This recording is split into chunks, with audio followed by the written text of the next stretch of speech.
കർത്താവായ ഈശോയിൽ പ്രിയ സഹോദരങ്ങളെ, വിശുദ്ധ അൽഫോൻസാമ്മയുടെ തിരുനാൾ സാഘോഷം കൊണ്ടാടുവാനും പ്രാർത്ഥിച്ച അനുഗ്രഹങ്ങൾ പ്രാപിക്കുവാനുമായി അവരുടെ കബറിടത്തിലേക്ക് നാം പോകാറുണ്ട്. വേദനയിലൂടെയും സഹനത്തിലൂടെയും ദൈവിക ഐക്യം സ്വായത്തമാക്കിയ അൽഫോൻസാമ്മയുടെ കബറിടം നാം സന്ദർശിക്കുമ്പോഴും പ്രാർത്ഥനാ നേർച്ചകൾ സമർപ്പിക്കുമ്പോഴും നമുക്ക് ഒന്നേ ചെയ്യുവാനുള്ളൂ: സഹനത്തിന്റെ പാതയിൽ ത്യാഗദീപമായി ജ്വലിച്ച് ആത്മസാക്ഷാത്കാരം കൈവരിക്കുക എന്നത് മാത്രം. വേദന സഹിക്കാത്തവരായി ആരും നമ്മുടെ ഇടയിൽ ഉണ്ടെന്ന് തോന്നുന്നില്ല. വേദന മാറിക്കിട്ടണേ, ഉണ്ടാവരുതേ എന്ന് പ്രാർത്ഥിക്കുന്നവരാണ് നാം. ജീവിതത്തിന്റെ ഭാഗമാണെങ്കിലും അത് ഇഷ്ടപ്പെടാത്ത ഒന്ന്, ആർക്കും വേണ്ടാത്ത ഒന്ന്, വേദനയില്ലാത്ത ഒരു ജീവിതത്തെ സ്വപ്നം കാണുന്നവരാണ് നാം എല്ലാം. ആ സ്വപ്നത്തെ യാഥാർത്ഥ്യമാക്കാനാണ് നാം ദൈവത്തിന്റെ പക്കലേക്കും വിശുദ്ധരുടെ പക്കലേക്കും തിരിയുക. ഇന്ന് അൽഫോൻസാമ്മയുടെ തിരുനാൾ നാം ആഘോഷിക്കുന്നതും ഈ ഉദ്ദേശത്തോടുകൂടി തന്നെയാണ്. ഒരു കാര്യം ആദ്യമേ തന്നെ വ്യക്തമാക്കിക്കൊള്ളട്ടെ: വേദനയില്ലാത്ത ഒരു ജീവിതം ഈ ലോകത്തിൽ നമുക്ക് തരുവാൻ ദൈവത്തിനോ അൽഫോൻസാമ്മയ്ക്കോ കഴിയുകയില്ല. മനുഷ്യൻ വേദന സഹിച്ചേ മതിയാവൂ. വേദനയോടെ നാം ഈ ലോകത്തിലേക്ക് കടന്നു വന്നു, വേദനയിൽ ജീവിക്കുന്നു, വേദനയോടെ ഈ ലോകത്തിൽ നിന്ന് വേർപിരിയുന്നു. ഇത് യാഥാർത്ഥ്യമാണ്. എന്താണ് ഇങ്ങനെ എന്ന് നാം നമ്മോട് തന്നെ ചോദിക്കാറുണ്ട്. കാരണം ഒന്നേയുള്ളൂ: മനുഷ്യൻ പരിമിതനാണ്. പരിമിതികളോടെയാണ് ദൈവം അവനെ സൃഷ്ടിച്ചത്. ആ പരിമിതിയുടെ ഭാഗമാണ് വേദന. പരിമിതിയുടെ അനുഭവമാണ് സഹനം. ഇല്ലായ്മയെക്കുറിച്ചുള്ള ഉൾക്കാഴ്ചയാണ് ആശങ്ക. പൂർണ്ണതയെക്കുറിച്ചുള്ള ആശയും ആശങ്കയുമാണ് പലപ്പോഴും മനോവേദന ഉളവാക്കുന്നത്. ദൈവത്തിന് ഇതൊന്നുമില്ല. കാരണം അവിടത്തേക്ക് പരിമിതികളില്ല, അപൂർണതയില്ല. നമുക്ക് ഇന്ന് രണ്ടുമുള്ളതുകൊണ്ടാണ് ഇല്ലായ്മയുടെയും സഹനത്തിന്റെയും അനുഭവങ്ങൾ നമ്മുടെ ജീവിതത്തിൽ ഉണ്ടാകുന്നത്. എങ്ങനെ വേദന സഹിക്കാം എന്നതാണ് സഹിച്ചു മരിച്ച ഈശോയിൽ നിന്നും നാം പഠിക്കേണ്ടത്.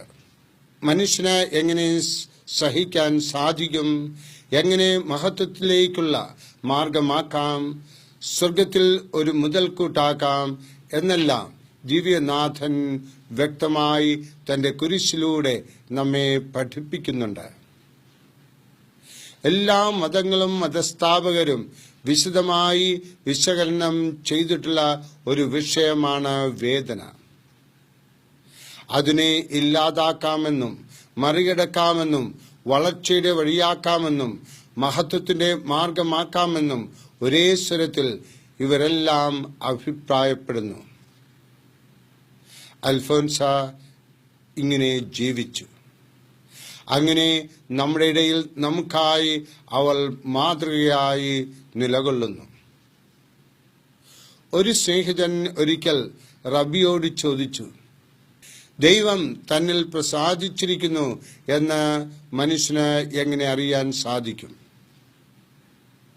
റബി പറഞ്ഞു, ദൈവാനുഗ്രഹം എന്ന് കരുതുന്നതിനെ നീ എങ്ങനെ സ്വീകരിക്കുന്നുവോ അതുപോലെ തന്നെ വേദനകളും നിനക്കിഷ്ടമില്ലാത്തവയും സ്വീകരിക്കാൻ നിനക്ക് കഴിവുണ്ടാകുമ്പോൾ ദൈവം നിന്നിൽ പ്രസാദിച്ചിരിക്കുന്നു എന്ന് നിനക്ക് മനസ്സിലാക്കാം. സുഖവും ദുഃഖവും സന്തോഷവും സങ്കടവും ദൈവത്തിന്റെ ദാനമാണ് എന്ന് വിവേചിച്ചറിയാൻ മാത്രമുള്ള ആധ്യാത്മിക ശക്തി പ്രാപിക്കുകയാണ്. ഏറ്റവും ആവശ്യമെന്ന് ഇതിൽ നിന്ന് തെളിയുന്നു. ഈ ആധ്യാത്മിക ശക്തിക്ക് വേണ്ടിയാണ് നാം പ്രാർത്ഥിക്കേണ്ടത്. ഈ ശക്തി നേടിയെടുത്തവളാണ് അൽഫോൻസാമ്മ. അവളുടെ വിശുദ്ധിയുടെ രഹസ്യം ഇതാണ്. ആ രഹസ്യം വെളിപ്പെടുത്തി തരണമേ എന്ന് നമുക്ക് പ്രാർത്ഥിക്കാം. വേദന കൊണ്ട് ഉറക്കമില്ലാതെ കിടക്കുമ്പോൾ നീ എന്തു ചെയ്യുന്നുവെന്ന് മെത്രാനച്ചൻ ചോദിച്ചതിന് ഞാൻ സ്നേഹിക്കുന്നു എന്നവൾ ഉത്തരമരുളി. വേദനിക്കുമ്പോൾ ഉറങ്ങാൻ പറ്റില്ല, പ്രാർത്ഥിക്കുവാനും ബുദ്ധിമുട്ടാണ്. എന്നാൽ സ്നേഹിക്കാൻ സാധിക്കും എന്ന് ഈശോ കാണിച്ചു തന്നു. അതാണ് കുരിശിന്റെ അർത്ഥം. അതിനെ കർത്താവ് ആശ്ലേഷിച്ചപ്പോൾ ദൈവം തന്നിൽ പ്രസാദിച്ചിരിക്കുന്നുവെന്ന് അവിടത്തേക്ക് ഉറപ്പായി. കുരിശിൽ കിടന്നുകൊണ്ട് ഈശോ പിതാവിനെയും മനുഷ്യനെയും സ്നേഹിച്ചു. പിതാവിന്റെ ഹിതാനുസരണം സ്വയം അർപ്പണം ചെയ്ത ഈശോ തന്റെ കുരിശ് സ്നേഹത്തിന്റെയും സഹനത്തിന്റെയും പ്രതീകമാക്കി മാറ്റി. ക്രിസ്തു നിർവഹിച്ച ഈ ജീവിതം തന്റെ ജീവിതത്തിൽ പൂർത്തിയായപ്പോഴാണ് അവൾക്കും പറയാൻ സാധിച്ചത് ഞാൻ സ്നേഹിക്കുന്നുവെന്ന്.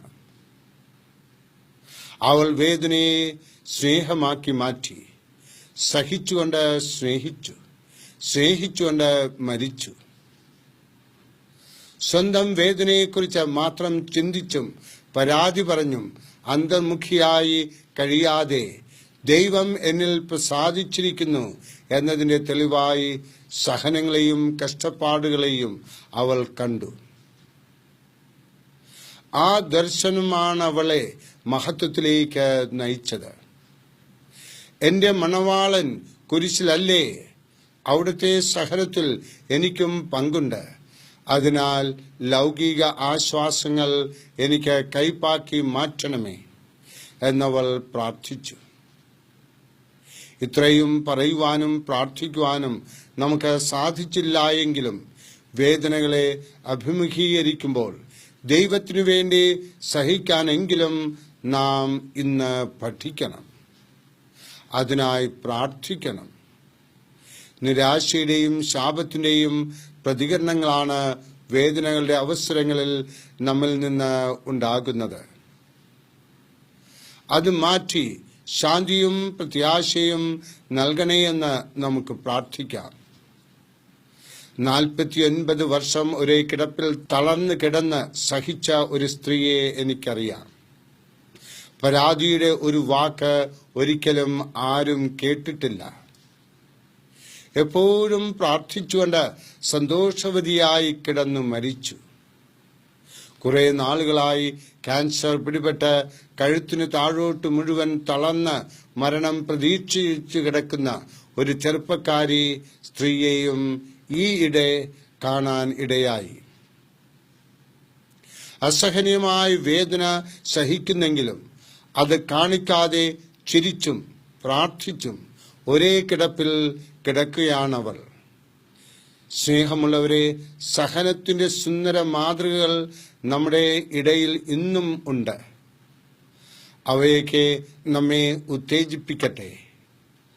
ഒരിക്കൽ അൾത്താര ബാലന്മാരെയെല്ലാം വിളിച്ചുകൂട്ടി വികാരിയച്ചൻ പ്രസംഗ മത്സരം നടത്തുകയാണ്. ഒരാൾ പ്രസംഗിച്ചു, ദൈവം എല്ലായിടത്തുമുണ്ട്, അവിടുന്ന് എല്ലാം കാണുന്നു, അവിടുന്ന് നമ്മെ സ്നേഹിക്കുന്നു, പരിപാലിക്കുന്നു. ഇത് കേട്ട് ഒരു സ്ത്രീ നെഞ്ചിൽ അടിച്ച് അലറിക്കൊണ്ട് ആ ഹാളിലേക്ക് കടന്നു വന്നു. അവർ അലറി, എവിടെ നിന്റെ ദൈവം?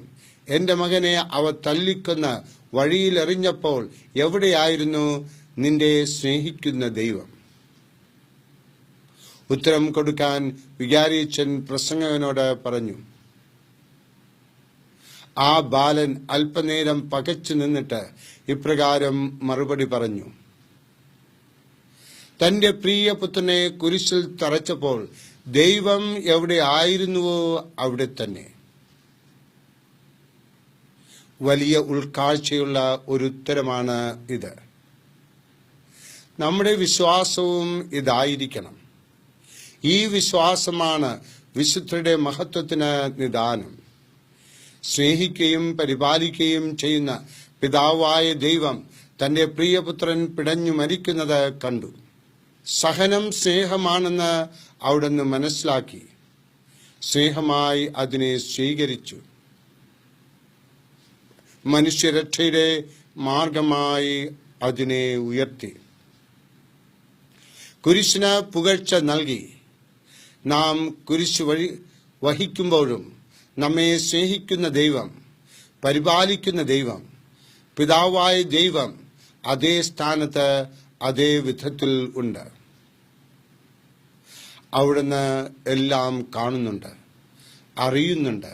നമ്മെ വിശുദ്ധീകരിക്കുവാനും ആഴമായി വിശ്വസിച്ച് പൂർണ്ണമായി സ്നേഹിക്കുവാൻ പഠിപ്പിക്കുവാനുമായി അവിടുന്ന് അവിടെ തന്നെയുണ്ട്, നമ്മുടെ കൂടെയുണ്ട്.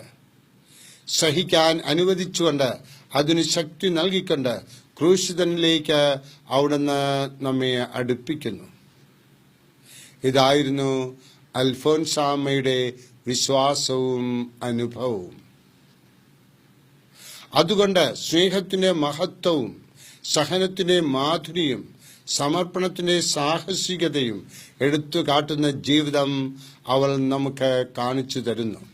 വിശുദ്ധ ക്ലാരയുടെ ക്രൂശിതനോടുള്ള സ്നേഹവും അസീസിയുടെ ലാളിത്യവും ചാവറേച്ചന്റെ ധ്യാനാത്മകതയും സ്വന്തമാക്കി ധന്യയായ അൽഫോൻസാമ്മ വേദനയിൽ അർത്ഥം കണ്ടെത്തുവാനും സഹനത്തിൽ സ്നേഹിക്കുവാനും ക്രൂശിതനെ നോക്കി ധ്യാനിക്കുവാനും നമ്മെ പഠിപ്പിക്കട്ടെ.